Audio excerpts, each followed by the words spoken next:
Hello students, welcome to maths the class. I am Gulshan और मैं आज आपके लिए एक नया टॉपिक रैशनल नंबर लेके आई हूँ।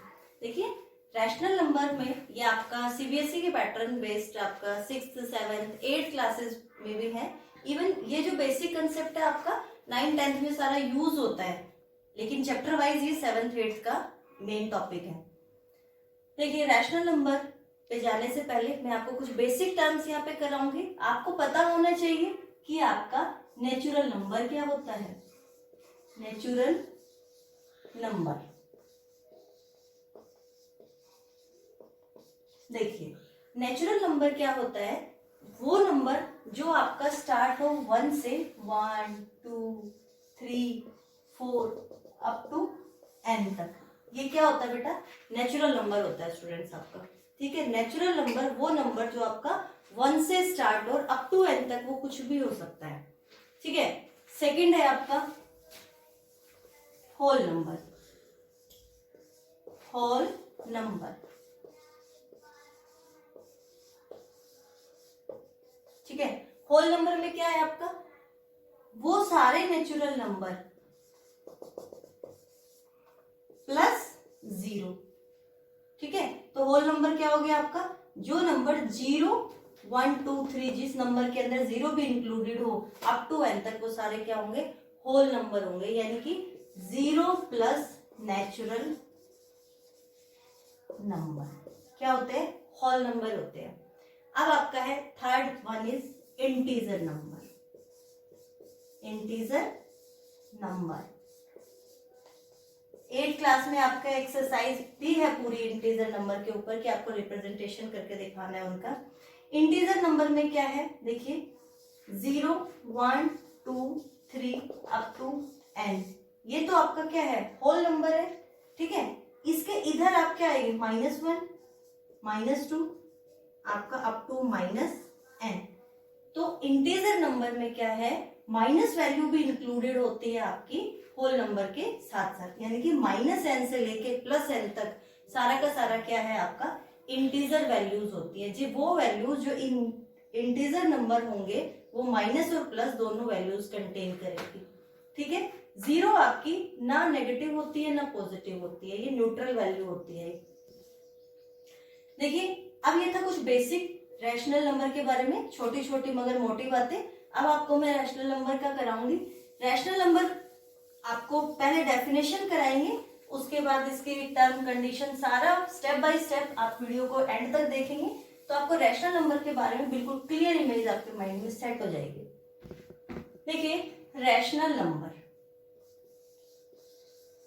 रैशनल नंबर, देखिए रैशनल नंबर वो नंबर होते हैं जो आपका p/q की फॉर्म में हो, यानी कि जो फ्रैक्शन की फॉर्म में हो, वो नंबर क्या होते हैं? Rational number. A number is said to be in rational form if it is in p/q form and q not equal to 0। q not equal to 0 because आपका कोई भी नंबर अगर q आपका 0 के इक्वल हो जाएगा तो वो नॉट डिफाइंड हो जाता है, नॉट डिफाइंड। ठीक है, तो आपका रैशनल नंबर के लिए क्या कंडीशन है? q आपका 0 नहीं होना चाहिए, यानी कि आपका कोई भी नंबर न्यूमरेटर और डिनोमिनेटर की फॉर्म में होगा, लेकिन डिनोमिनेटर कभी भी आपका 0 नहीं होगा। ठीक है, अब देखिए रैशनल नंबर आपके 2 टाइप्स के होते हैं। One is your positive rational number and second is your negative rational number. One is your positive rational number and second is your negative rational number. ये शॉर्ट फॉर्म में आ रहे हैं ना, आप समझ जाए ना, रैशनल नंबर है। ठीक है, पॉजिटिव रैशनल नंबर में आपको मैंने बताया p/q आपका एक रैशनल नंबर है, यानी कि न्यूमरेटर और डिनोमिनेटर की फॉर्म में कोई नंबर आपका एक रैशनल नंबर है। पॉजिटिव रैशनल नंबर वो कब होगा? जब आपका या तो न्यूमरेटर और डिनोमिनेटर दोनों पॉजिटिव हो या दोनों ही क्या हो? नेगेटिव हो, तो वो नंबर आपका क्या होगा? पॉजिटिव रैशनल नंबर होगा। ठीक है, आप देखिए नेगेटिव रैशनल नंबर में क्या है, न्यूमरेटर और डिनोमिनेटर की फॉर्म में कोई भी आपका रैशनल नंबर है p अपॉन क्यू की फॉर्म में, तो वो नेगेटिव कब होगा, जब या तो आपका न्यूमरेटर नेगेटिव हो या फिर आपका डिनोमिनेटर नेगेटिव हो, यानी कि दोनों में से एक वैल्यू पॉजिटिव एक वैल्यू नेगेटिव है तो वो हमेशा क्या होगा, नेगेटिव रैशनल नंबर। और दोनों ही वैल्यू सेम साइन पे है, यानी कि या तो दोनों प्लस हो या दोनों माइनस हो, तो वो पॉजिटिव रैशनल नंबर होगा। ठीक है, कुछ एग्जाम्पल्स देखते हैं, आपको अभी इमेज क्लियर हो जाएगी। फॉर एग्जाम्पल देखिए, आपका है 3/5, आपको पता है दोनों के आगे कोई साइन नहीं है, इसका मतलब ऑब्वियसली वहां पॉजिटिव साइन है, तो ये आप इजीली कह सकते हो पॉजिटिव रैशनल नंबर है। इसी के साथ मैं इसको चेंज करूंगी साइन के साथ, -3/5। आप देखिए न्यूमरेटर तो आपका नेगेटिव है लेकिन डिनोमिनेटर क्या है, पॉजिटिव है, अपोजिट साइन है दोनों में, तो आपका क्या होगा, नेगेटिव रैशनल नंबर होगा। ठीक है, इसी को चेंज कर देते हैं, अगर न्यूमरेटर पॉजिटिव हो डिनोमिनेटर नेगेटिव हो, अपोजिट साइन है, न्यूमरेटर पॉजिटिव है डिनोमिनेटर नेगेटिव है, तो आपका क्या होगा, ये भी एक नेगेटिव रैशनल नंबर है।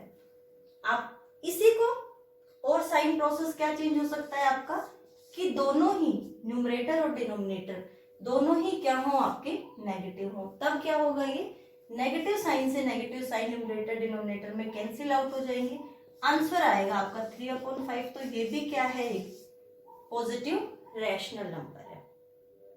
आई थिंक आपको यहाँ से इमेज क्लियर हो गई होगी पॉजिटिव रैशनल नंबर की और नेगेटिव रैशनल नंबर की। अब एक छोटा सा एग्जांपल इसके लिए भी देखिए कि न्यूमरेटर आपके पास मान लो कोई क्वेश्चन है कि आपका 3/7 है, 0/8 है, 8/0 मान लो, इसी को ले लेते हैं, या आपका 1/√3 है। तो बताइए कौन कौन से रैशनल नंबर हैं और कौन कौन से रैशनल नंबर नहीं है। तो देखिए आपको पता है न्यूमरेटर डिनोमिनेटर की फॉर्म में जो भी कोई p/q की फॉर्म में होगा वो रैशनल नंबर होगा। ऑब्वियसली आप इसको देख सकते हो, न्यूमरेटर आपका 3 है, डिनोमिनेटर 7 है, तो ये आपका रैशनल नंबर है। ठीक है, आपको मैंने बताया था q नॉट इक्वल टू 0 नहीं होना चाहिए, लेकिन p तो 0 हो सकता है आपका, तो 0/8 भी क्या है, आपका एक रैशनल नंबर है। अब इसमें देखिए 8/0 यानी कि q यहाँ क्या है, q इक्वल टू 0 है, जो कि नॉट डिफाइंड वैल्यू है, तो ये रैशनल नंबर आपका नहीं है। और आप यहाँ जब रूट को सॉल्व करोगे तो ये भी एक इमेजिनरी वैल्यू आपको देगा, तो ये भी आपका रैशनल नंबर नहीं है। आई थिंक इन एग्जाम्पल से आपको क्लियर हो गया होगा। ये वाले दोनों एग्जाम्पल आपको इसको शॉर्ट आउट करने के लिए मैंने दिए हैं कि आप देख सकते हो न्यूमरेटर 0 हो सकता है लेकिन डिनोमिनेटर 0 नहीं हो सकता, तो ये आपका रैशनल नंबर नहीं है। देखिए रैशनल नंबर में आगे एक छोटा सा कंसेप्ट है equivalent rational number. Equivalent rational number कब होगा आपका, इक्विवेलेंट रैशनल, आरएन में रैशनल नंबर शॉर्ट में लिख देती हूँ। ठीक है, इक्विवेलेंट रैशनल नंबर कब क्या होगा, देखिए p/q, आपको पता है ये क्या है, रैशनल नंबर है। ठीक है, अगर हम इसको न्यूमरेटर और डिनोमिनेटर में सेम वैल्यू, मान लो कोई m वैल्यू है हमारी, जनरल फॉर्म क्रिएट करने के लिए सेम वैल्यू से आपने मल्टीप्लाई किया तो कोई फर्क नहीं पड़ेगा, वो आंसर आपका p/q ही होगा। देखिए क्या इसमें प्रोसीजर है, एक एग्जांपल से सॉल्व करते हैं इसको, आपको बिल्कुल इमेज क्लियर हो जाएगी आपके माइंड में। मान लीजिए 2/7 है, ठीक है, 2/7 में आपने न्यूमरेटर और डिनोमिनेटर में 2 से मल्टीप्लाई किया, 2 से डिवाइड किया, यानी कि दोनों को न्यूमरेटर और डिनोमिनेटर को 2 से मल्टीप्लाई कर दिया। आपको पता है न्यूमरेटर डिनोमिनेटर में कोई वैल्यू होती है तो कैंसिल आउट हो जाती है, इसका मतलब हमने मल्टीप्लाई नेचुरली किया नहीं है किसी से, सिर्फ इक्विवेलेंट को शो करने के लिए, इक्विवेलेंट अगर किसी क्वेश्चन में आता है उस कंसेप्ट को समझने के लिए हम ये कह सकते हैं कि सेम वैल्यू से हम, चाहे यहाँ 2 से कर रहे हो, चाहे यहाँ 2 की बजाय 3 से कर लो, 4 से कर लो, किसी भी वैल्यू से कर लो, लेकिन न्यूमरेटर और डिनोमिनेटर में सेम वैल्यू होनी चाहिए, उससे आपका कोई इफेक्ट नहीं पड़ेगा। मान लो 4 से कर लिया आपने, कोई फर्क नहीं पड़ता। 4 2 जा 8 और 7 4 जा 28, ठीक है, 28 आ गया। अब इसको हम कैसे कर सकते हैं, मान लो 4 से ही अगर हमने इसको डिवाइड कर दिया तो आंसर हमारा 7/2/4 2 जा 2/7 ही आएगा, कोई फर्क ही नहीं पड़ा। तो हम ये कह सकते हैं कि हम अगर सेम वैल्यू से मल्टीप्लाई करते हैं तो आपका आंसर जो है इक्विवेलेंट ही हो जाएगा, आंसर पे कोई फर्क नहीं पड़ेगा। ऐसे ही हम डिवीजन प्रॉपर्टी भी कर सकते हैं। देखिए कैसे, अगर हमने न्यूमरेटर और डिनोमिनेटर में सेम वैल्यू से डिवाइड किया है, मान लीजिए m से आपने डिवाइड किया है न्यूमरेटर को और m से ही डिवाइड किया है डिनोमिनेटर को, तो उसमें देखिए एक एग्जांपल से सॉल्व करेंगे, आपको बेहतर तरीके से इमेज क्लियर हो जाएगी माइंड में आपके। देखिए आपका 35/42 है, कोई भी एग्जांपल ले लो आप अपने मन से।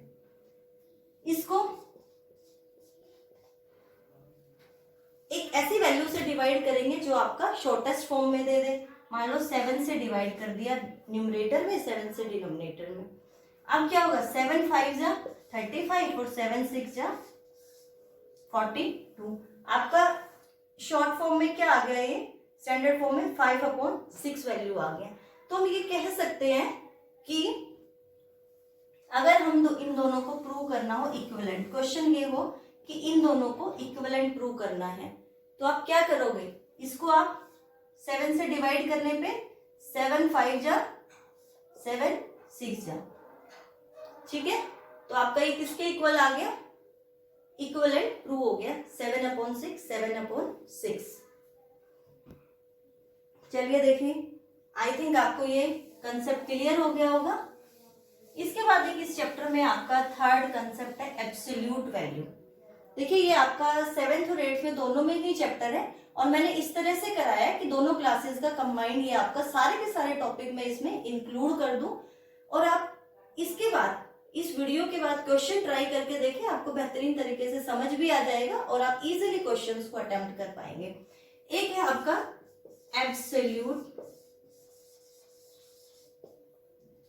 Absolute rational number.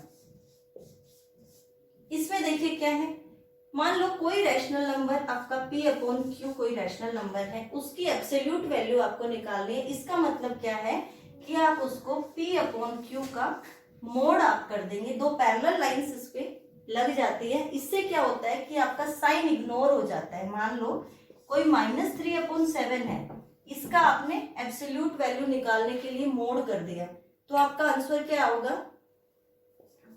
3/7, यानी कि जो माइनस वैल्यू थी वो कहाँ कन्वर्ट होगी, प्लस में आपका कन्वर्ट हो गया, ठीक है। देखिए ये था आपका एब्सोल्यूट वैल्यू। मैंने आपको सारी चीजें यहाँ पे करा दी हैं, बेसिक से लेके रैशनल नंबर के बारे में। रैशनल नंबर 2 टाइप्स के, पॉजिटिव और नेगेटिव। अगर दोनों साइन न्यूमरेटर डिनोमिनेटर में सेम है तो वो पॉजिटिव होगा, दोनों अपोजिट है तो नेगेटिव होगा। और रैशनल नंबर की सबसे इंपॉर्टेंट बात कि आपका डिनोमिनेटर में 0 नहीं होना चाहिए, वो हमेशा फ्रैक्शन p/q की फॉर्म में होगा। इक्विवेलेंट के लिए आप अगर सेम वैल्यू से मल्टीप्लाई करते हो, सेम वैल्यू से डिवाइड करते हो तो नंबर पे आपका कोई फर्क नहीं पड़ेगा, ठीक है। और एब्सोल्यूट में आप उसका मोड लेके एब्सोल्यूट वैल्यू निकालोगे तो साइन आपका इग्नोर हो जाता है। उसमें मान लो -9/13 है, इसकी एब्सोल्यूट वैल्यू निकालनी है, तो आप कैसे करोगे, -9/13, तो आपका साइन इसमें चेंज हो जाएगा 9/13, यानी कि साइन आपका हमेशा इग्नोर हो जाता है, माइनस से पॉजिटिव वैल्यू में चेंज हो जाएगा, चाहे माइनस न्यूमरेटर में और डिनोमिनेटर में हो, उसका आपके क्वेश्चन पे कोई इफेक्ट नहीं पड़ेगा। मोड उन दोनों को, चाहे दोनों ही नेगेटिव हो तो भी आंसर 9/13 ही आएगा। आई थिंक इस वीडियो से आपको रैशनल नंबर का जो बेसिक है वो बिल्कुल क्लियर हो गया होगा। इसके बाद सेकंड पार्ट में मैं कुछ क्वेश्चंस कराऊंगी और आपको और भी क्वेश्चंस में लेके आऊंगी, उसके साथ साथ एग्जाम्पल, इनकी प्रॉपर्टीज हम सब कवर करेंगे। एक बार मैं एक नंबर लाइन आपको कराना चाह रही हूँ। देखिए ये आपकी कोई नंबर लाइन है, ठीक है, ये आपका 0 है, इधर लेफ्ट हैंड साइड है, इधर राइट हैंड साइड है, ठीक है। इधर मान लो -1 -2 अप टू -n तक है, इधर 1 2 अप टू n तक है। तो ये आपकी नंबर लाइन होती है कोई भी, ठीक है।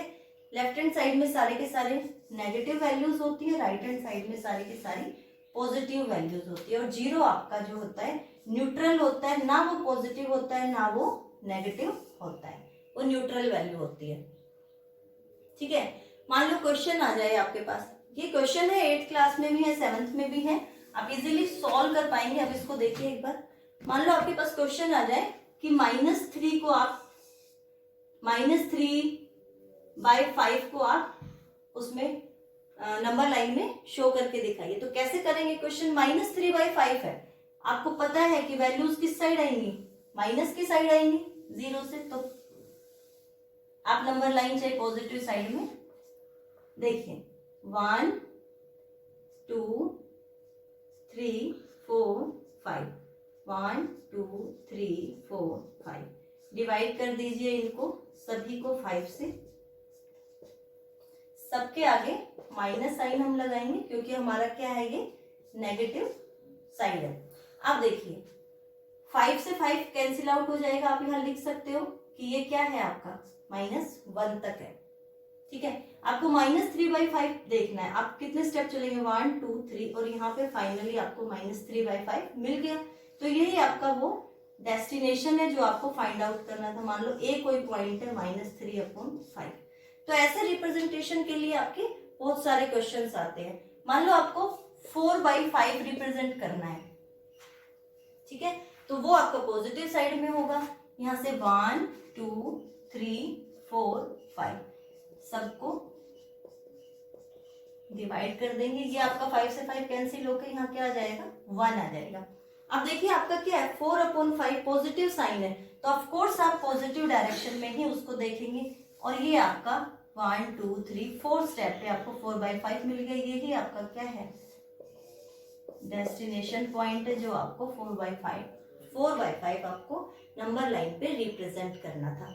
आई थिंक इस नंबर लाइन से अब आप सारे क्वेश्चन ऐसे ही अटेम्प्ट कर ले। जो भी आपका 1/2 होता तो हम यहाँ 2 पार्ट कर देते, 1 2 2 से सबको डिवाइड करके 1/2 और यहाँ 1 आ जाता। तो इसी तरह से आप नंबर लाइन की हेल्प से कोई भी नंबर रिप्रेजेंट कर सकते हो। इसमें मैंने आपको लगभग 2 एक्सरसाइज का कंसेप्ट सारा समराइज करा दिया है। इसमें 7th 8th का बेसिक से लेके अच्छे क्वेश्चन तक भी आपके सारे क्लियर हो जाएंगे। नेक्स्ट वीडियो में मैं आपके साथ कुछ क्वेश्चन भी शेयर करूंगी और रैशनल नंबर की प्रॉपर्टीज हम शेयर करेंगे। Thank you so much students, nice to meet with you. Please like subscribe and share my channel my video. आपका जो लाइक एंड सब्सक्राइब है वो प्यार देख के हमें और मोटिवेशन मिलता है कि हम नई नई बेहतरीन वीडियो आपके लिए लेके आए। Thank you so much.